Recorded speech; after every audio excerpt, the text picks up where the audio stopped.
Hi, everyone. Welcome to our Born to Lead video series powered by ForceBrands and PINATA. Born to Lead is our new thought leadership series where we talk to some of the industry's most influential leaders to share lessons, insights, and stories in these virtual conversations. And today we're so excited. We're bringing together top thought leaders in the beverage alcohol space. And before I turn it over to our moderator, Josh Wand, who is the CEO and founder of both ForceBrands and PINATA, I'm going to introduce to you some incredible panelists who are going to be discussing some really insightful challenges and opportunities in leadership. So to start things off, Deborah Brenner, if you can just give us a friendly wave. She is the founder and CEO of Women of the Vine and Spirits, a remarkable trailblazer and community builder who has really created a global collective for women in the industry. Next up, another leading female force, Emilia Fazzalari. Hi, Emilia. She is the co-founder and CEO of Cinco Spirits Group. Emilia has partnered with Michael Jordan and other NBA partners to launch a new ultra-luxury tequila that's perfect to sip on if you're watching The Last Dance, which many of you probably are. Next up, we have Jonathan Yusen, President and Managing Director of Americas of William Grant & Sons. Jonathan has been with the company for more than a decade and has been instrumental in the growth of a lot of the company's premium portfolio brands. Next up, Cheryl Durzy. Where's Cheryl? Founder and CEO of LibDib. Her and her team are building and marketing a disruptive platform-based alcohol distribution business. That's a handful. Next up, we have Jeff Popkin, the President and CEO of Mast-Jägermeister US. Jeff has spent more than 30 years in the beverage industry with an expertise in sales and distribution in the US. Next up is Kate Latts, the Chief Marketing Officer at Heaven Hill Brands.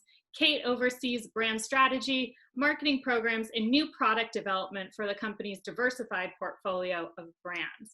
And last but certainly not least, incredible lineup, Mike Keys, President and CEO of Proximo Spirits. Mike is a veteran executive with more than 30 years of experience in the distilled spirits industry. Now I'm going to turn things over. It's an all-star lineup. I'm turning things over to Josh Wand, who will begin leading the discussion and introducing today's topic. Great. Thank you all so much for joining. We are very grateful to have you participate in this thought leadership panel of beverage alcohol industry leaders who we respect a great deal. And the whole intention of today's talk is to discuss real world challenges that we're facing, these uncharted waters through this pandemic. Leaders are having to lean in more than ever. And this is a real human time. And this is a time we're all very vulnerable. And we're dealing with things that we never thought we would be dealing with 2.5 months ago. And we thought, what better discussion to have opposed to data and analytics, what's going on in the industry and in trade channel strategy. What better topic to discuss than how we're leading companies and how we're leading people and how we are making positive changes with the organizations that we've built to make sure we come out on the other side much stronger. So I'm really appreciative of all you guys taking the time to jump on. We're going to start off with a bit of an icebreaker. And that icebreaker is one specific question. And I'm going to start off with you, Emilia, first. But the question is, in one word, how do you describe your leadership style? Driven. Driven. I like it. Thank you. Thank you. Jonathan Yusen, how do you describe your leadership style? Empowering. Good. Kate Latts. Authentic. Ooh, I like it. I like it. Mike Keys. Open/door. Open/door. I had to cheat. I couldn't do it in one word. We all need more of those. We've got to remove these invisible walls anyway these days. Mr. Jeff Popkin. Heart. Thank you for sharing that. Deborah Brenner. Collaborative. I like it. I like it. That is definitely authentic to who you are. And Cheryl Durzy. Visionary. And that you are. I would say your business is rather visionary. I love it. Thank you all for sharing. So what we're going to do is we're going to go through a little panel conversation, and we're going to be directing one specific question to each specific panelist. So we're not all going to talk about the same topic. This all leads into leadership and how you're dealing with the challenges right now. But I'm going to direct each question to a specific person and let you guys run point on that. Emilia, we're going to start off with you. And I know Cinco has really experienced a lot of dynamic growth recently and kind of taken the market by storm as an emerging brand pre-COVID. But the question I have for you is, how are you maintaining that positive momentum and leading your team to make changes while remaining focused, but still trying to be agile at the same time? Yeah, it's a great question. First of all, I'd like to say that many of my colleagues on this panel have already taken the tequila market by storm, and we're just getting started. You know, when COVID hit, we remained calm and we took stock of our situation. And we, thought about what we have. We have amazingly tasting, great tasting, delicious tequilas in beautiful packaging that we're really selling well. We had hired a team of, in fact, 31 people at the company from some of the greatest brands in the industry. And we've got an insanely committed ownership group. So with that as a baseline, what do we do when half of our customers are literally shut down? We stayed strong and committed. We kept all of our employees employed.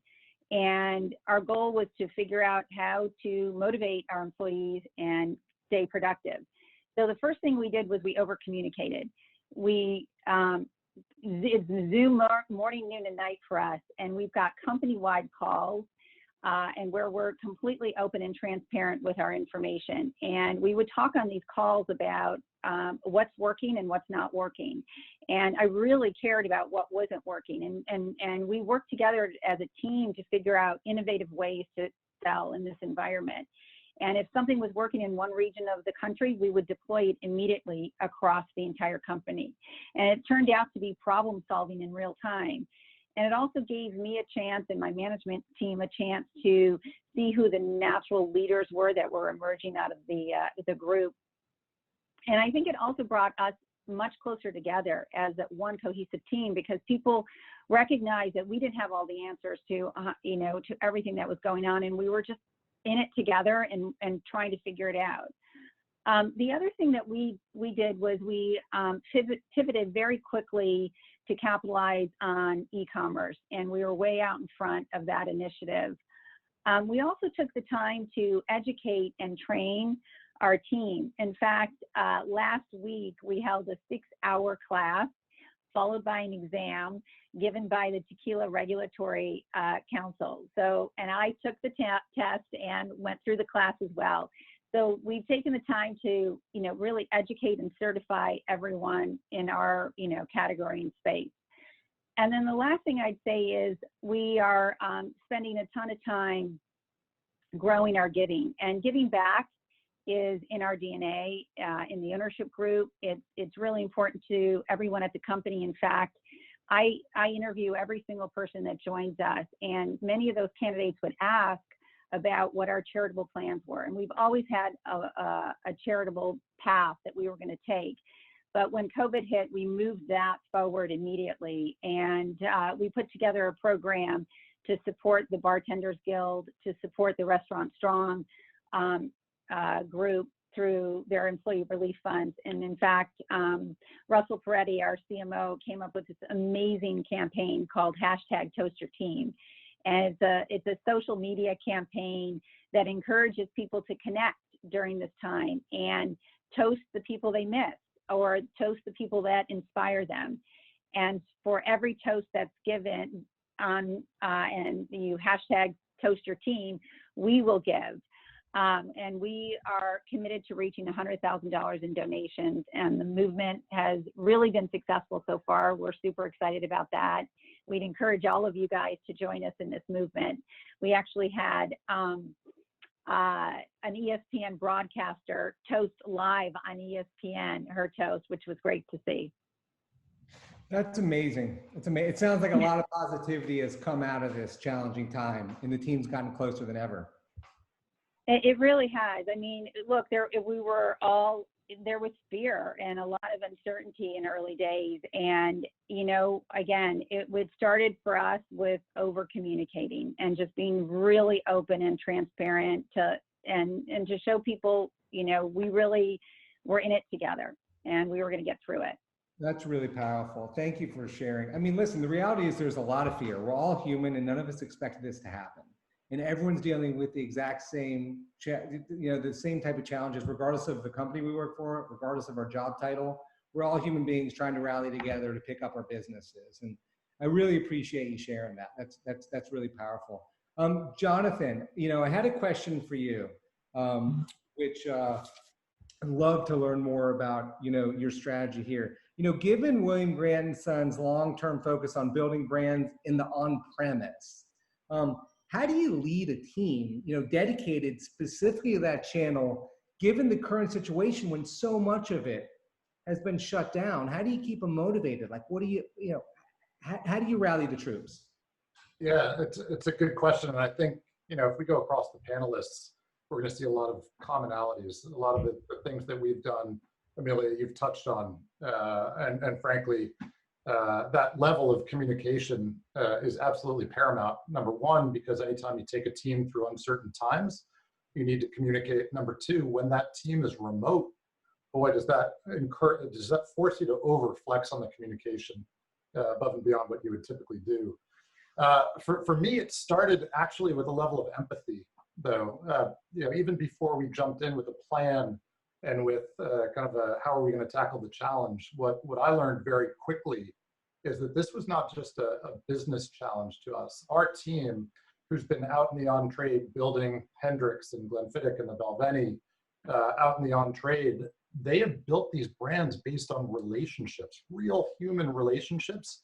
And the first piece that I recognized really early on is just that level of empathy that, sure, we could come up with a business strategy, but given how brutal a hospitality segment has been, our on-premise team, we've got about 30 in the market, another 30 ambassadors out there. They're dealing first and foremost with their friends and their colleagues in the on-trade that are losing their jobs or losing their restaurants. And just that idea of listening up front and understanding what the concerns are allowed us to provide a little bit more context around what actions we took, our giving back plan, our approach to building strategies for the longer term and how we were going to engage bartenders, whether they were in work or whether they were out of work. It all started with this very deep human understanding about the challenges that our on-premise team brought to us that they were going through. Second, yes, communication, forums to connect.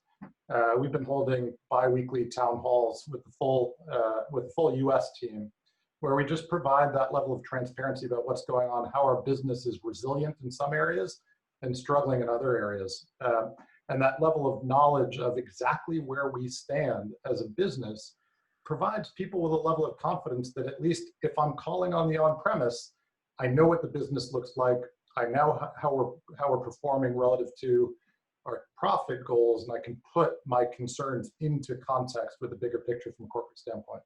But also informally, we've had some great happy hours as a team, either as a 70-person team at one point down to like a 5-person chat, and just providing those smaller areas to connect allows our on-premise team who are remote to get that level of connectivity with the broader organization.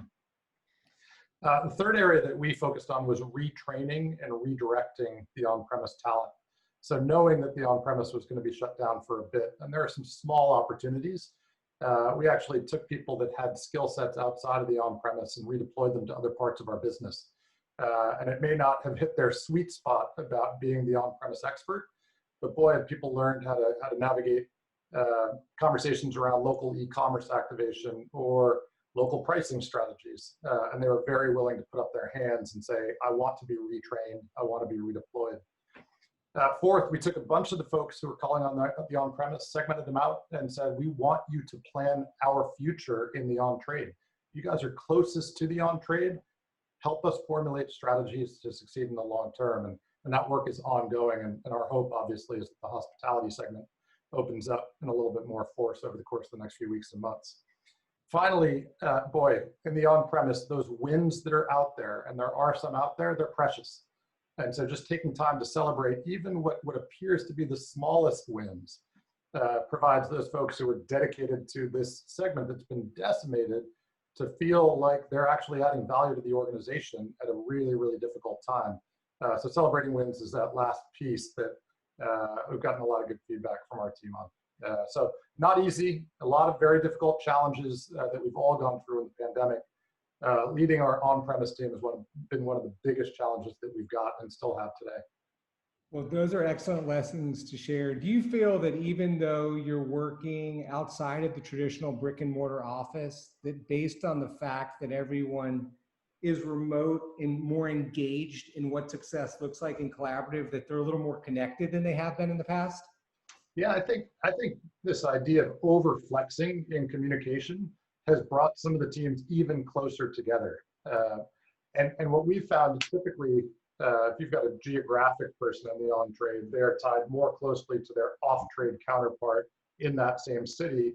What we found is the on-trade community across the country have set up really nice chats, best practice sharing, as they overflex to reach out to be part of this bigger community.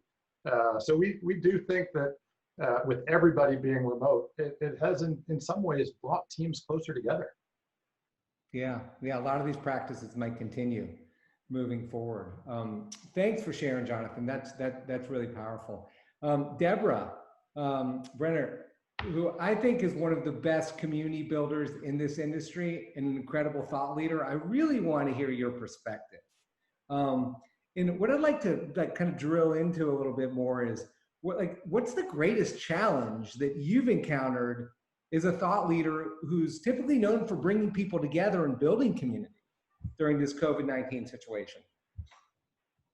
Yeah, I mean, gosh, this has been an incredibly challenging time, and thank you for that, Josh. You know, obviously, like you said, the whole idea of Women in the Wine and Spirits is to bring, alcohol beverage, leaders as well as all employees, men and women, all together for the greater good of the cause. Our underlying core value is, advocating for greater diversity and inclusion and all of that. And so we were doing that by meeting in person, right? I mean, that was our strongest bond. I have to say the most difficult and challenging through this is that we had to make one of the most difficult decisions, and I had to make the call just days before our 6th annual global symposium. We were supposed to convene in Napa with over 750 people. And unfortunately, it was prior to the government mandates. It was prior to the shelter at home and the group sizes that could be together. But every day was unraveling, and I was actually packed and ready to fly on Friday. And that Thursday, I woke up and Governor Newsom of California declared a state of emergency, and I immediately called the team. I immediately called my legal and my board and everything, and they said, we're shutting down. We can't go. We had tremendous amount of sunk costs because literally our program guides, our flowers, our staging, everything was already en route. Everything was already there. I mean, we're talking days. And of course, because we had to make the decision, I did get some people saying, you're overreacting, you're being ridiculous, go on anyway. That really was such a challenge for me as a leader, right? Because I was getting these mixed messages of what I should do. I needed to go with my heart and with my head, and it was, we can't do this. We cannot, our community and the well-being and the safety is way too important. The money, the time, the things, we'll figure that out later. So we had tremendous support from our community and our corporate members, which most of them are here joining us on this call. But it was really important for us to take that leadership role because people were looking for leadership, right? People were saying, tell me what to do. Companies were scared to make the call, so we did it. I will say that I'm human. I'm a sole entrepreneur. And it was scary because I just didn't know, I didn't know what was going to happen next. I needed to give myself a chance to just digest it and regroup. And then I needed to come out as an effective leader. So at that point, it was critical for me to look at our vision. I think for all of us here is what's really frightening is it's easy in a time of uncertainty, and we've never gone through anything like this, you have to look at your vision from the start. Why did you start this? Don't let this pandemic derail you from that vision, because you can hurt your brand, right? So you have to be careful. So I needed to look at what my vision was. And here's the great thing, the silver lining, right? I've worked in the industry as a supplier, a wholesaler, and also 17 years as my husband and I owned a restaurant before Superstorm Sandy in Hudson Valley. So I've been through the trenches, and what I realized is that for us advocating for diversity and inclusion, I can't think of a better time for us to actually address that than now during a crisis. Because as we all talk about, diversity and inclusion leads to innovation, it leads to creativity, and at the end of that, it leads to greater profits. You can pivot markets. This is what we're all about, is that a diverse thought pool, not just one group, right? So like you said, Jonathan, all of a sudden, we're doing live chats with 25 to 300 people all across the globe, and we're doing them now pivoting into direct to consumer, on premise, off premise, wellness being, what's the state of the industry? We're having such diverse thought that people are saying, here's what's happening in Georgia as we're reopening, while a group of us are in New York going, okay, give me some creative ideas. How's it working? And we have men, women, such diverse thinking. It's really incredible. So we pivoted everything online. And yes, at the core, we're demonstrating diversity and inclusion is good for business by bringing this together. And I do have to say, like just this afternoon, we're going to have Chad Sokol, the new GMM of Costco, doing a live chat on how to do business and how to best present your products to Costco. So Josh, at the end of this, the silver lining is using Zoom, I'm able to meet more members than I've ever gotten to meet since I started the organization 5 years ago. We're giving great knowledge for people to share best practices so we can learn and take that back to our companies. Because we're a third-party organization, it allows people from Jägermeister or William Grant or Heaven Hill or from, Proximo. You're able to get thinking from wholesalers, retailers. We have members across all industry sectors, and we've had great legal teams come and join and share with us. It's really remarkable to see how people want to really help one another and grab our hands, and we'll all rise together. So yeah, it's been a real challenge. I can't tell you what's going to happen. I know our corporate members is the lifeblood of our community. I know budgets are going crazy, but at the end of the day, I stay true to myself, knowing that we're helping, people, and that's the most important, right? It's the people, and that's what we need to do. And then if people are doing well, the businesses will do well. Yeah, well, that's just incredibly impactful, and it's all about why you do what you do, and your ability to connect humans, and just to be vulnerable and admit the fact that it's scary and that you didn't know what to do, and you asked for help, and you got the right people around you, and you rallied, and now you're rallying a whole community of thought leaders. That's what it's all about, and you're doing exactly what you should be doing because you love it, and it's incredible and it shines. But I just appreciate you a lot, Deborah. Thank you for having me here. Thank you. I mean that. So I'm going to switch gears to Jeff Popkin. And Jeff, you're one of my favorite cultural leaders and inspirational CEOs that I've met. And I've known you for years, and I've seen you go through multiple iterations and multiple industries, alcoholic and non. And I really, mean that. I would love to hear your thoughts, man, on how your leadership style and your company culture has changed and adjusted during this time, because I look at you as a barometer for healthy company cultures. Wow. Coming from you, Josh Wan, that means a lot, man. Thank you very much. And thank you for having me on this panel. What a star-studded panel it is. I'm looking over here. It feels like the Brady Bunch, looking at all the little boxes over here of all the, you know, you look up, you look down, you see everybody. But listen, the journey, you know, I look at leadership as a journey, and it's a style. For us at Jägermeister, you know, this year was so important. Coming into this year, you know, we had just signed up Terramana Tequila, which is Dwayne Johnson's new tequila, which is excellent tequila, excellent positioning in the market. We also were introducing a liquid innovation of Jägermeister cold brew coffee. So a massive liquid innovation for Jägermeister, increasing the footprint of Jägermeister for sure, doing all kinds of strategic things to get new consumers in the boat with us. So we had the gun loaded, man. We had everything loaded for the plan, and then all of a sudden COVID-19 hits, which, you know, to me, it's been a giant amplification of what your leadership style is and what your company culture style is. Meaning, you know, it's unprecedented. So it's all white space. There's nothing you can go to and take the safe route and say, oh, when this happened 5 years ago, do X, Y, and Z. You know, it's all out there for real-time dynamic decisions of, you know, I say leadership style is heart forward of, if you're really into studying leadership, there's so much written material and so many things out there.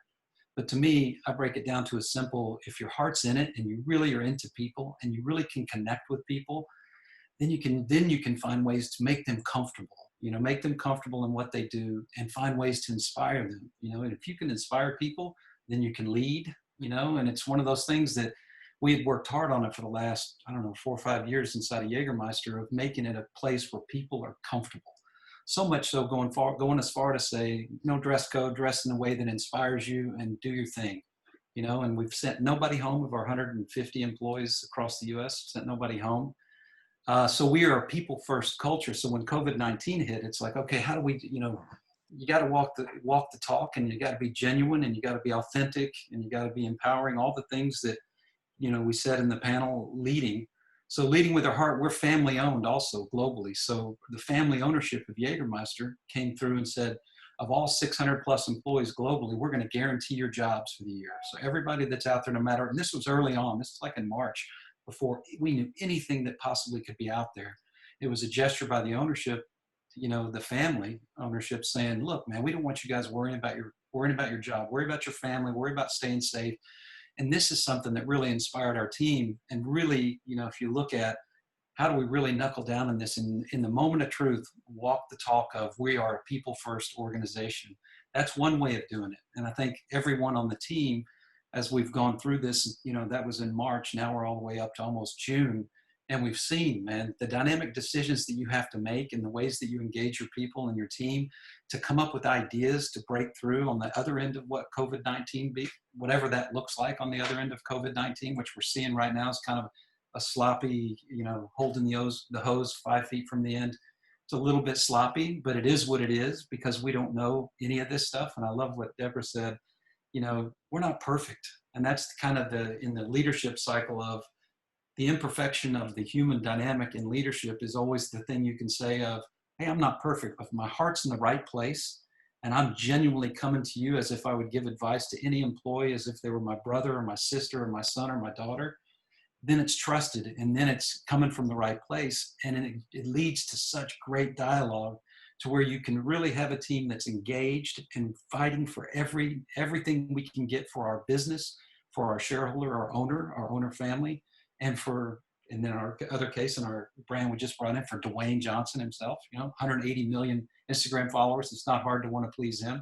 Plus he's 6'5" and about 500 pounds of muscle.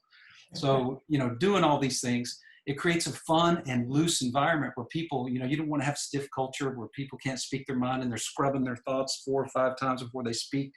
We want a thought to come in their head. We want to speak it, because oftentimes it's someone who doesn't speak their idea in a meeting. We've had so many Zoom meetings, just like Jonathan was saying, town halls and things, just to where we're trying to keep it casual and keep it loose, to where if somebody has an idea, we want them to speak it and don't scrub it, because oftentimes the best ideas never get spoken, especially, for the more junior people that are participating in the meeting. So the more loose you can make the air, the more the ideas flow, and the more people are genuinely talking about, hey man, what if we did this? What if we did that? And it works. We've seen that it works.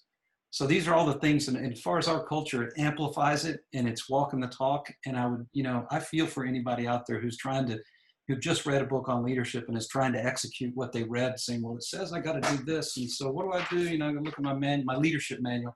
You got to lead from the heart, and you got to lead authentically and be yourself, and trust that it's good enough to inspire people and to bring them along with you on the journey. And at Jägermeister, I can tell you, I'm super proud of the culture that we've built and the people that we have on the team, because I'm telling you, they would fight for each other. And to me, in the end, that's kind of the test of what does a truly empowered, positive culture that's generating ideas and changing the game with really good, innovative thinking. It's excellent. So in a nutshell, I would say it's an amplifier, and it's something that it's a dynamic time. And I think it's a super fun time to really demonstrate who you are and to demonstrate how you can help people on their journey of what they want to do in their careers. It's a blast. It's a blast. Man, I love it. I love it. I mean, you're an inspiration, and, watching you run companies, I'm proud to call you a friend, because the way you lift people's lives and make them feel good about doing what they're doing, that's what it's all about, because they impact a whole lot of other people, man. And thank you for sharing. I'm going to give you a big kiss when I see you next in person. Actually, we can't. Social distancing. No kissing. We can have a virtual cocktail together for sure. Yeah, on. I would love Listen, it. I'm so zoomed. I probably everybody else on the panel, if you're Zoom fatigue, if you've entered into Zoom fatigue, I don't know what it is about. I'm in the office and I sit through 8 hours worth of meetings, and I'm not as tired as when I sit through 6 hours worth of Zoom. I think it's like always being on camera and always having, having the energy of kind of like always ready for the next question or ready for the next thing. But it's good to see you guys, and thank you for having me here. You too. Thank you for sharing.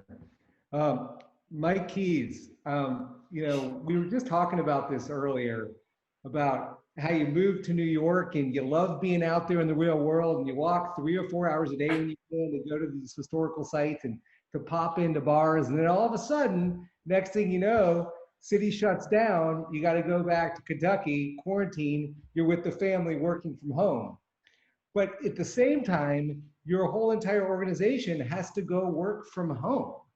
And they're so used to going out there in the real world and engaging with customers and having that human connectivity. How do you keep the team motivated? How do you keep them inspired when so much of what lifts them is that human contact out there in the real world? Now we're all working remotely. Yeah, thank you very much, Josh. I would say there are a couple just phrases that you hear your whole life, like crisis brings out the best in people. You hear that. I think that's generally true. We've seen it in our country many, many times. And it generally brings out the best in people when there's great leadership. And the second thing that you hear your whole life is that necessity is the mother of invention. And I think that that's also very, very true. And so the one thing that we know for sure is the pandemic has changed. You talked about my social life, my history, walking around, loving New York. That definitely changed. The city of New York definitely changed. The United States changed, and the globe has changed. And there'll be really, really good remnants of that change when we return to whatever the new normal is. But the new normal won't be what the normal was before the pandemic. I read an article today in The Atlantic that said, it shocked me. It said that only 3%, even though Skype was invented almost 20 years ago or over 15 years ago, and Zoom and everything else, only 3% of the workforce in the United States worked more than 50% from home. That shocked me. That will not be the case post-pandemic. And so when you look at someone who's been in this industry almost 40 years, I've grown accustomed to this. I talked about an open door policy, about giving and taking and sharing on a very casual basis. What this crisis has done, I think, to a large degree, is created a very structured form of communication. And Jeff talked about Zoom fatigue. It is true. You're on the camera 6, 8, 10 hours a day, it's not the same as being on the phone, and it's not the same as talking to someone in the cafeteria or on your way, walking about the office. And so everything is very structured. And for me, who grew up in a very traditional way of management and actually believe in it to a large degree, but you can teach an old dog some new tricks. And so, the big aha for me is how people rise to the challenge. And so we had probably once or twice a month, my leadership team got together for 2 to 4 hours to just keep everybody involved in what was going on in each segment of our business. And it was very structured. And like I said, it took a half a day, twice a month, or maybe longer, once a month. Well, we're doing that 3 times a week now, from 9 to 10:30 every Monday, Wednesday, and Friday, the entire leadership team, because of our distance and the ability to manage by walking around.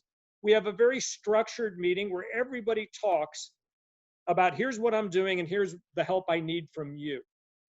And I find that the amount of work that's gotten done and the amount of accountability that has taken place during the pandemic far surpasses what was going on pre-pandemic. Doesn't make it the solution for the future, because I think it becomes very task-oriented. Check the box, get it done, move on to the next thing. Here's how I need your help. I think what may be suffering from the genuine, our industry is different than everybody else's industry. We're a social industry to start with. And we have a 3-tier system that causes this equal power amongst the tiers and a reliance on each other. And it's a very human and very social industry. Well, that's gone for now. That will come back. I don't know what it will look like, but I find the interesting thing is every conversation that I have with anybody in any tier of our business doesn't start with, wow, your business is great, or your business is tough, or here's what you can do for me from a business standpoint. Every conversation that I've had everyone, 100% has started with, how are you doing and how is your family? I don't know that happens in every industry. Maybe it does. If it does, it's a fantastic thing. Every single conversation I've had, including on email or by text, has ended with stay safe or something like that. So this very, very human industry that we're in has become somewhat very task-oriented, still very caring. We have one section of our industry that's suffering more than the others. Obviously, the on-premise, we're all giving to it. We all have our favorite charities that are trying to prop that up. We're all trying to do some more business with them through take-home meals and encouragement of programming that helps them. That too will return to some kind of normalcy, but it's going to be painful for a long time. But many of us are just blessed by the industry we're in. And you've heard me talk a little bit, Josh, about I feel almost guilty because of what's going on in the on-premise and what's going on with hotels and cruise ships and our business. We are, I like to say this, and I don't mean it in a flip way, we're in the right place at a very, very wrong time in our history.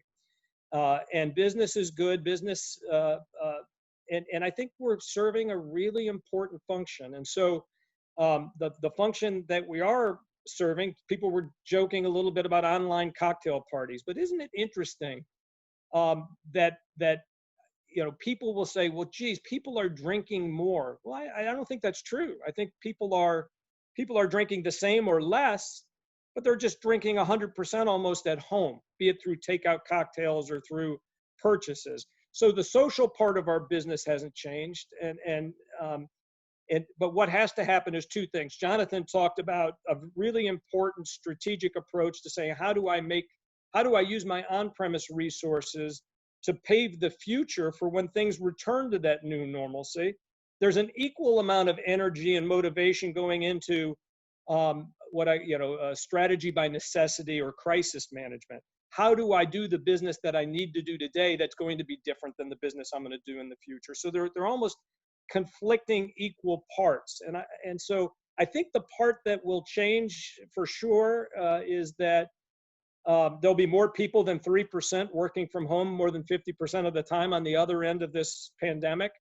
But I also think the human touch will bring back a little less of the task-oriented mentality, which is super important, and bring us back to the human, innovative, diversity and inclusion, the things that are the recipients of the human touch in the nature. And so what we're trying to do, to answer your question a little bit more directly, is keep the human touch as much as we can. We've sent masks to everybody who's working from home. We've sent hand sanitizer to everybody who's working from home. We've sent popcorn and a movie to everybody that's working from home. We've sent a gift basket of treats to everybody that's working, with just a message that just says, thank you for all you're doing for our company. Be safe, and we'll see you on the other end of the pandemic. That's really wonderful to hear. Like, I just have a whole lot of respect for you as a human being and as a leader, getting to know you. We've been preparing for this, and it's great to see the humility and how important it is for you to connect with everyone in this organization and make them feel supported. Well, thanks for having me, Josh. Goes a long way. Goes a long way for a lot of people. So yeah. Thank you for sharing that. Kate Latts, had a question for you. I know we were chatting yesterday, and love to hear your perspective on this. Like, given the past few months, how your leadership style has changed with 50 some odd people that you're managing and engaging with every day. How do you rally them, and kept them driven and inspired and motivated, this marketing team, to adapt to the changing market, with the brands that you've built and how they might evolve over time during these unprecedented times? Sure. Well, first of all, what an amazing panel of people. I've been so inspired sitting here listening to y'all. I'm taking like furious notes of such inspiration from all of you all. And, we've approached things in my organization and broader at Heaven Hill in much of the same ways that you've been hearing about from the panelists. And I think everybody has said this in one way or the other, but, it's really started with that compassion and grace. And Mike just said it, of that human touch, where every conversation starts with, how are you? And that's been really important, as every person weathering this has journeyed it in a different way. And that goes for our teams as well as consumers. And so as a marketing person, I've had both on my brain. First and foremost, how do we have that compassion and grace for our own teams and own employees? And like so many of your own organizations, we were very much a high touch, high face-to-face organization, where not only was there that collaboration, but the doing business, walking the halls, very, very much. So we very quickly had to adapt to a whole new world, like everyone else, of Zoom calls. And it was amazing to see how quickly everybody was able to adapt. But communication has been really important, but not just communication, trying to really pinpoint what type of communication everybody and every individual really was going to be most motivated by. So we put in all sorts of opportunities for communication, both through videos and live communication, and cascaded down through management. And as we've gone through this, because we're an organization that is obviously family owned, people are really missing seeing the family and seeing senior leaders every day. And so we're really finding as much communication as we've done, they're really now missing that. So my dad, Max Shapira, he's going to be doing some fireside chats just here in the next couple of days with everybody. And we know people are really looking forward to that. So really trying to show that compassion and grace for what every individual person on their own journey is going through, and then communicating in a way that they need on their own path. So those have been really important for me. And, I talked about my adjective for describing my leadership is authentic. And I think it was Emilia who said in the very beginning that she was super humble and honest and transparent in the beginning, that we don't have all the answers. And I like to say I don't have all the answers. I don't have a playbook in my back drawer, and that goes all the time. In many, many situations. And in this situation, obviously, none of us have had a playbook for how to manage this. So maintaining that transparency and humility to say, we're going to make mistakes. We have made mistakes. We've brought task force together to take charge of of X, Y, or Z that maybe didn't go as well. But saying, you know, we're all in this together and we're all trying and we're going to keep getting right back up, because while maybe we thought this was only going to be a 2 to 3 week thing in the beginning, obviously we're in it for a much longer road than that, which kind of goes to, I think, Mike, you were speaking about this, that there are these phases of this journey. There was this initial everybody locking down and the initial quarantine, and some of it was sort of novel, the adapting, while people had a lot of stress and fear to the happy hours and virtual coffees and things like that. And then that started to sort of fatigue. And we've had to sort of adapt to a new normal, where the normal was setting in. And now we're in this emergence phase. And, you know, people are calling it transition. I'm seeing it sort of emergence. And this is where, from a consumer perspective, consumers are all different. There's going to be a different emergence pattern for so many different types of people. The ones who are like ready to get back out there, and the ones who are going to be a lot more leery. So we have our own employees who have that same spectrum of mentality, risk, concern, and we've got to meet both the employees and the consumer where they are. And that's good. This period is going to be really tricky, how we figure out who is where and when and how long. So trying to get my team thinking about that. And then, of course, there's the longer term. There's not even the post-pandemic, but just the 6 to 12 months later. And what is that going to look like? So having to have your teams think in those 3 distinct places, and when they're all going through the journey on their own, is pretty tough. But, you know, we just keep trying different things. And like with everybody else, I've got lots of new ideas too, thanks to everybody on the panel today. That was a pretty authentic share.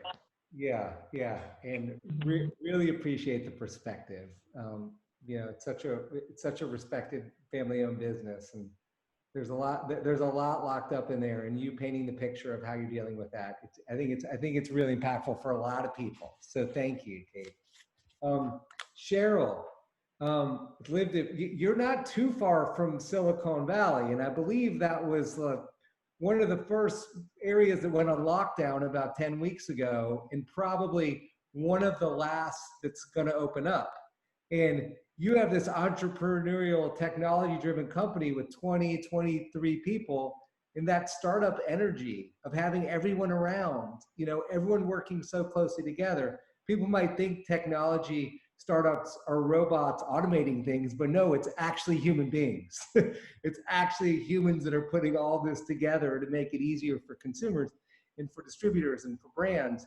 But how do you maintain that startup vibe? Now that you can't work with all these people so closely and everyone's contribution matters so much, I'd love to hear how you're making the team feel supported. Sure. And how you're continuing that rhythm and that energy of that high growth, we're all in it together, when the fact of the matter is physically you're not. Yeah. And how you look at reopening the office and what that potentially looks like for you as well. Really excited to hear. Awesome. Well, thanks again for having me. And wow, I'm like you, Kate, I've learned a lot from just listening to some of these very dynamic leaders here. And Deborah, I'm so bummed about Women of the Vine not being able to go. It was the first year I was able to get tickets.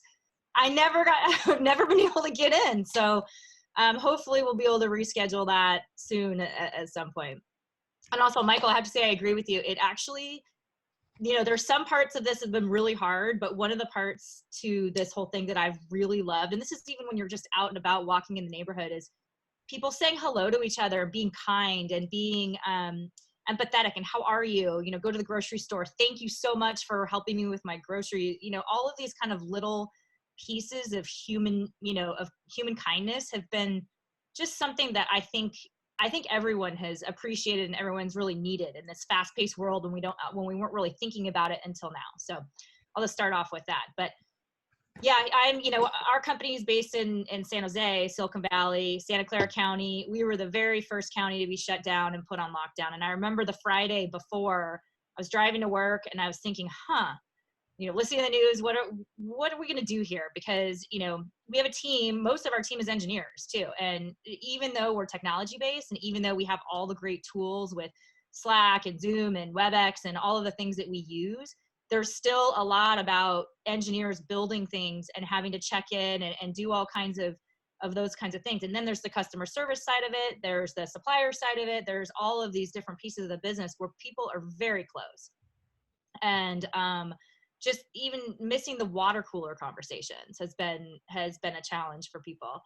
So and going back, I remember that Friday, I was like, okay, I got to get gas. I got to do this. I got to do that. And then talking to the team and saying, we don't know what's going to happen in the next 2 days. So we'll keep you all posted. And then on Monday, it was like, okay, stay home. And here we've been 11 weeks later.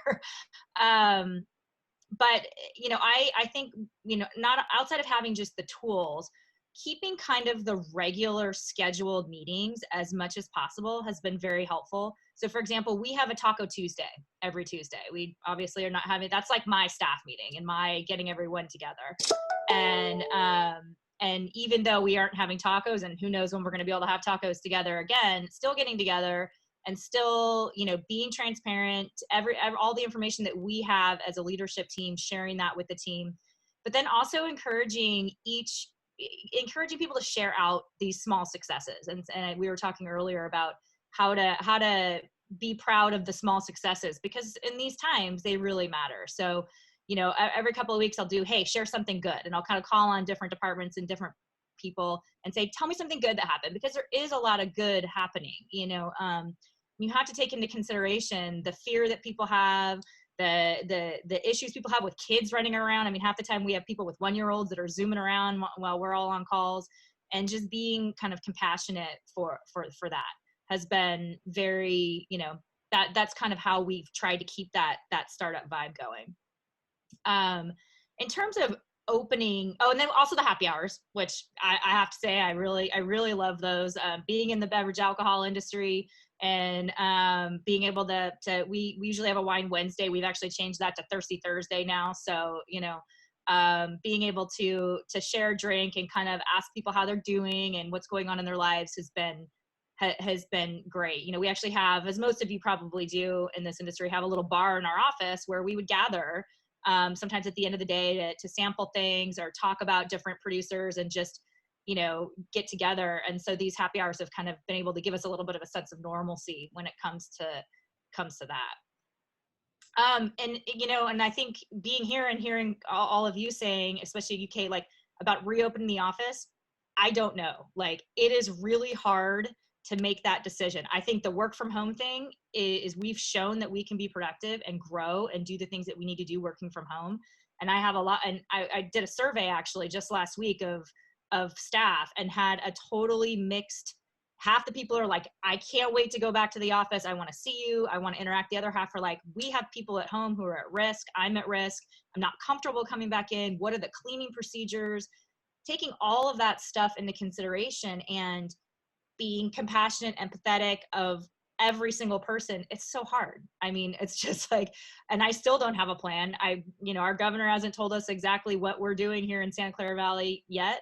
I listen every day and I'm like, just, give me some guidance, but, just being very, I'm just very transparent about that with my team. It's like, I just don't know yet. And I listen to people, give me your ideas. What do you think? What's best for you? And I think that's, that's what I try to do as the leader. Transparency is the key. That is the key as a leader. It's really important. We have 85 people across 2 companies, and we don't know when anyone's going back to work in New York City with the subways. Yeah. Not until they all feel comfortable and they feel safe. So, you learn to connect, virtually and doing other things together. But this really, I loved hearing this, Cheryl. You guys are doing such a great job, but I really appreciate you just sharing that. Thank you. So we have a closing question for each specific panelist, and everyone's going to be asked the same question. And I'm going to start off with Emilia again. But the question is, Emilia, who was the most influential leader in your career, and how did they positively influence you? She had to jump off. Okay. Yeah, no, so I'm actually on audio. I apologize. My video just completely went out. I'm in Wolfboro, New Hampshire, and the internet connection's not great, but I did have an audio backup. So I'm still with you, Josh. We can hear you fine. No apology necessary. Oh, great. Okay, good.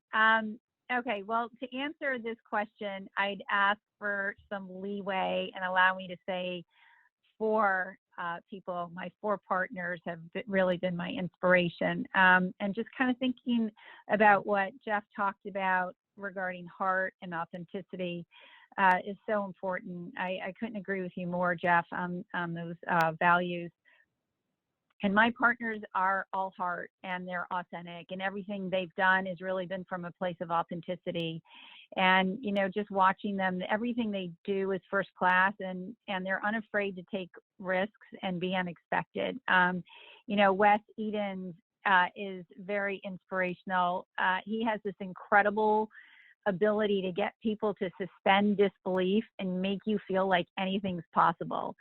You know, Jeannie Buss, arguably the most powerful woman in sports today, sports media today, the owner of the LA Lakers. She's shown me that a woman can be in a successful leadership role in a totally male-dominated industry. Wick Grossbeck, my partner and my husband, you know, he's made it his life's personal mission to cure blindness and deafness, and he instills in me the importance of giving back to our communities and generosity. He's done it for decades, and it's really inspirational. And then there's Michael. And for those of you who've watched The Last Dance, you saw the power of Michael Jordan.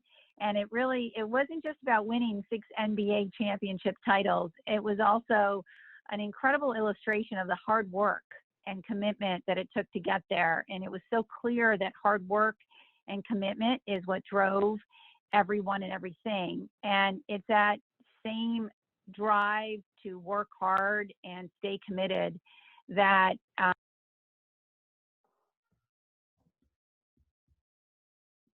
think we might have gone on mute. But I was pretty inspired, and I saw The Last Dance. It was amazing. Literally, I just watched the 10th episode. Well, maybe she'll call back in, Rebecca. If not, we can always get back to Emilia's closing statement. But I know the reception's a little spotty out there. Jonathan. Yeah. Can you hear me okay? I can. Okay. So you're the most influential leader in your career, and how they positively influenced you. Yeah, look, boy, I've got a lot. But as I thought about this idea of empowerment that I talked about earlier, I actually would look within our own team at William Grant. And the person that I would select is a woman named Charlotte Boise. Charlotte, when I got to the company, I can take no credit for recruiting her in, was our Hendrix brand ambassador. And proceeded to then become the head of our ambassador program in the US, and now heads up our ambassador program around the world. There's a lot of words that we've all used about leadership, whether it's integrity, setting a high bar, being passionate about what you do. But actually the best lesson that Charlotte taught me is trust your team, and they'll do great things. We had a very early conversation, probably the third day that I spent at William Grant & Sons, as I was getting to know the team. And she looked at me and said, I've got a bunch of ideas. Do you trust me to actually run with them? I didn't know Charlotte from anybody, but Charlotte ran with a little bit of money and a lot of trust. And boy, did she turn our ambassador program into a really powerful tool for us 12 years later. So yeah, a lot of great leaders. Charlotte's leadership of our ambassador team and our program, top notch, and I've learned a ton from her. It's amazing how sometimes you can learn from people within your organization, regardless of the direct reporting structure. And it's really powerful. And you guys have developed an incredible program. So yeah, I appreciate that, Jonathan. Deborah, I'm thrilled to hear who your greatest influence was in your career. It's probably not what people think, because for most of you that don't know me, I spent 20 years in the tech sector before I pursued my passion in the wine business. So I started in tech in 1988, when there were very few females working with high-def technology back then, when people didn't even know what it was, or nonlinear editing. So I had to give this a lot of thought, and I really have to say that one of the most influential for me was the CEO of the company called Quantel, Richard Taylor, who I joined in the company in 1999. No, actually, I joined in 1989. Oh my gosh, I just took like 10 years off of me because I graduated college in 1988. All right, well, now I just really aged myself. You guys could do the math. So it was 1989 that I joined. He was such an influential leader and a force in the broadcast industry. He had such a unique way of looking at problems and opportunities from a completely different vantage point. He was an engineer, but a brilliant. There's some feedback. And his enthusiasm was absolutely contagious. He could draw ideas out of his team, which I think is such a leadership trait that a lot of people don't have. He was a very tall man, a very gentle and a very kind and good man, and he genuinely cared about the people. I was fortunate when I joined, it was a startup. I was employee 32 in the US. So as such a young person, I got to work side by side this brilliant man, and I really think it was he taught me how to think big, how to have a really big vision and not be afraid of it, and how to get really good people with great ideas and to let them spread their wings to achieve that common vision together. I love it. Thank you, Deborah. Thank you for sharing. Mr. Jeff Popkin, who you got? You're on mute, my friend. I had to unmute. Yeah, there we go. So first I want to say, incredibly inspired by all my current bosses everywhere within the world of Jägermeister and Terramana. And they're truly great people. But I'm going to reach back a little bit to give you guys something that back in my beer business days in Coors Brewing Company, I worked with the CEO, Leo Kiley, who really brought me out of my shell a little bit.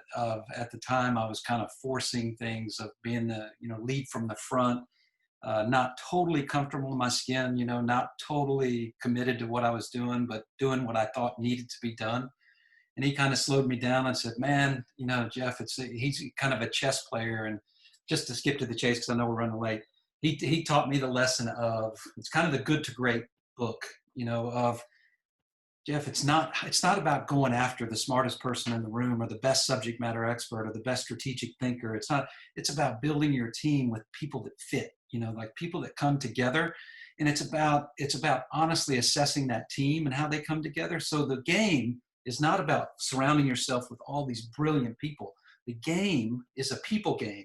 It's about how do you put this team together in a way that it's complementary and that they fit together to make a dynamic team that pick each other up, and it's that concept to me in terms of, and then he also kind of, looked at me and said, trust your gut, man. What you're doing is good enough. Trust yourself and be Jeff, don't be somebody, don't, be yourself as you lead. And it was just such a moment for me of just saying, wow, let's go. I'm going to roll the dice. Here it goes, man. I hope it's good enough. I hope it gets me there. And it's one of those things I think everybody has in their career. And I'm still learning every day, trying to look at things of, man, can I use this?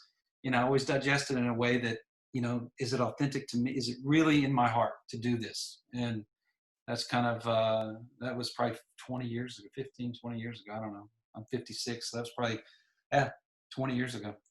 But what a brilliant guy, a real chess player on the whole scale of human, people. So thank you, Josh. That's awesome. Yeah, you get the best out of yourself when you can be yourself. And that's great, Jeff. I love hearing that. Mike Keys, I know we're going to get some words of wisdom here. I'm really excited to hear about your career. I was going to give you a long answer, but I know we're short on time, so I'm going to give you a shorter answer. But there have been so many people who have touched you during the course of your career, both people who were very powerful and people who actually don't have any power. but who give you a kindness that greatly influences your life. I'd give you that story, but it's way too long. So I'm going to give you the traditional story, which is the late Owsley Brown. I think one of the great things about great leaders is that they see things in you that you don't see in yourself. And for some reason, Owsley Brown, the late chairman of Brown Forman, saw something in me that I didn't see in myself. And one day he called me into his office and he was a founding member of the board of a famous theater in Louisville called Actors Theater. And he gave me his board seat. And he knew I liked the theater, but more importantly, he said, you will learn more as a mid-level manager sitting on the board of a not-for-profit than you will anywhere else in your career, because they have problems and they need you to help solve them. And I thought that was a wonderful thing. And when I proved myself on the board of Actors Theater, I eventually became the chairman. He gave me his largest brand asset to manage for about 10 years. And I had always managed brands that were in trouble. And you can take great chances with brands that are in trouble. But this brand was the brand that the company was built upon. And so I was scared to death of doing something wrong. And somehow he knew it. And he called me in his office and he told me that I shouldn't be afraid of taking educated risk, even on a brand as powerful as the brand he put me in charge of.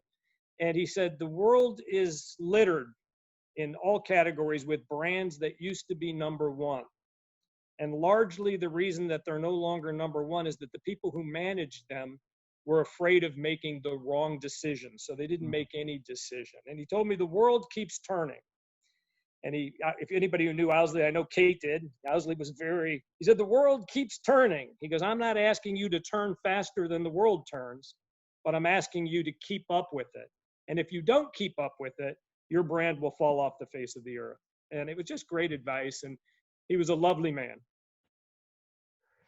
Wow. Wow. Words of wisdom. Thank you, Mike, for sharing that. Kate Latts, I'm really excited to hear about your most influential career thought leader experience. Well, I like Mike, have a couple of different stories that I was hoping to share, and I'll be brief as I talk through two of them. One is, I say this all the time, my team of amazing marketing leaders that I work with every day at Heaven Hill inspires me and teaches me so much. Just watching them grow up in their careers and maybe different journeys and different paths than I've had, and what they balance and what they lean into and where they make hard choices in their own career development makes me be a better leader of people, for sure, as I look at them and what their needs are and different from what mine have been. So I learned so much every day from them. And then I have a leadership development coach who I've worked with for years. And two things that she has taught me are don't assume that you don't belong where you are. You know, I work in an industry with a lot of men. It's awesome to see such a diverse panel here. And I have, you know, been in many, many situations as the only woman, and maybe you have confidence, and she has really encouraged me to lean in and take the leadership that I have earned. So that's one thing. And then really most importantly is the importance to be what I like to call in the learning mode. And this is something I continue to develop, like always approaching every conversation hoping you learn something from it, hoping that you have a new perspective after it that you didn't think of before, that you can not know all the answers, not have the playbook, like I said, but continue to adapt and grow your skill set. That's phenomenal. That's phenomenal. Thank you, Kate. Cheryl, we're excited to hear about your most influential leader. Cool. Well, I have two, because I really am two different sides of the business. I have the technology side and then also the beverage alcohol. So I'll make them brief though. But on the technology side, just being here in Silicon Valley and also having a little bit of a personal connection is Jeff Weiner at LinkedIn. I think he is, and I've met him once, so I mean, he's not like mentoring me or anything unless he wants to. Jeff, I'm open for it. But I think he's actually the former CEO now. But not only is it a tool that I use every day, all the time, to connect with people and communicate and read and learn and I just find it a great tool. I think him as a leader, and my husband worked for him, which is how I kind of know secondhand. He has this compassion. And I think he talks a lot about compassion and the Dalai Lama and a lot of things. If you read about some of the things that he talks about, and he also talks about how he changed. When he was at Yahoo, he wasn't this way. And then when he became the leader at LinkedIn, he totally changed what his style was, because he didn't like what he was doing there and he wanted to do something different. So I being a startup, being in technology, I love the idea of a pivot, because sometimes things aren't working and you have to be able to kind of pivot quickly. And I think that was what he did. And he found his stride and built an amazing company, which eventually sold and is still doing great things. So from the technology side and a platform side, definitely Jeff Weiner from LinkedIn. And then from the distribution side, we're very lucky to be partnered with RNDC. And so I have a very good relationship with Tom Cole, who is the CEO of RNDC. And he was one of the very first people that called me after we launched LibDib. And he got it, and he knew what I was trying to do. He wanted to be a part of it. He wanted to help me. And I also just love how he works with his people. He's very well respected within the company, within the industry. We once went, right after the Young's partnership, he happened to be in California, and we drove by one of the Young's warehouses, just stopped by, he literally had been the CEO of that part of the company for like 2 days or something like that, and stopped by, and they were, from the receptionist to the truck drivers to the people in the warehouse who got a tour, all of this kind of stuff, just kind of on the fly, just a kind, helpful, how can I help you type of person. And I just think I've learned so much from that, because it's usually me who's asking, how can I help my people? Like, I want to be able to do more of that. And I've learned from him on just to always, ask people how you can help. And I think that's something I've learned a lot about myself from. I love hearing the hybrid approach between Jeff Weiner and Tom Cole. Yeah. We got that together. Yeah. Emilia, you got cut out, but how fitting with Michael Jordan, you're going to get the last dance. Share that last piece about how Michael Jordan was the career influence. Well, we'd love to hear you close this out. You're on mute though. Ooh. Yeah, can you guys hear me now? Yeah, can you guys hear me now? Yeah. You got it? Yep. Let's see. Okay, how's that? Great. You were all the way through all 3 of your partners except Michael Jordan. Yeah. And we figured we'd give him the last dance again. Yeah. Oh, great. Well, yeah, Michael has been a true inspiration. And for those of you guys who saw The Last Dance, you saw that it really wasn't just about winning the 6 NBA championship titles.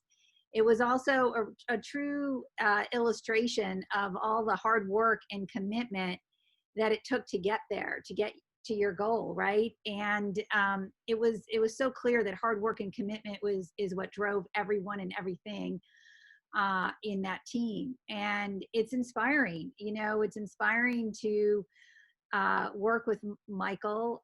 It's certainly very humbling, but the drive and the commitment and the hard work, and really it's the hard work at the core of it. And that's what it takes, to go all the way. And it inspires me. It really does. And I see that hard work and that commitment with all of my partners in their individual, professions. They do a ton, and it's humbling to even say that I'm a partner with my with this team. It's pretty incredible, and so far so good. Well, it's incredible what you're doing, and I just want to personally say thank you and express my gratitude to all the panelists and you guys taking the opportunity to all get together and be vulnerable and share your human side and talk about leadership challenges and how you're overcoming them, because it matters. And a lot of people want to hear these stories. And the fact that you were just willing to open up you know, and share what you're going through and how you're conquering it and how you're going to come out stronger. It is, it's something that I personally really enjoyed, but I just want to let you know that I'm very, very grateful, very thankful for all of you being a part of this. We recorded it. We'll share it. If any of you would like to share it, please, we'll make sure that we have that. But I just hope everyone is safe and healthy. And, you know, I look forward to staying more connected. And thank you very, very much. Thank you, Josh. Thanks, Josh. Thank you, Rebecca. Thank you, Josh. Thanks, everybody. Thank you, guys. Thank you, everyone. Thank you. you.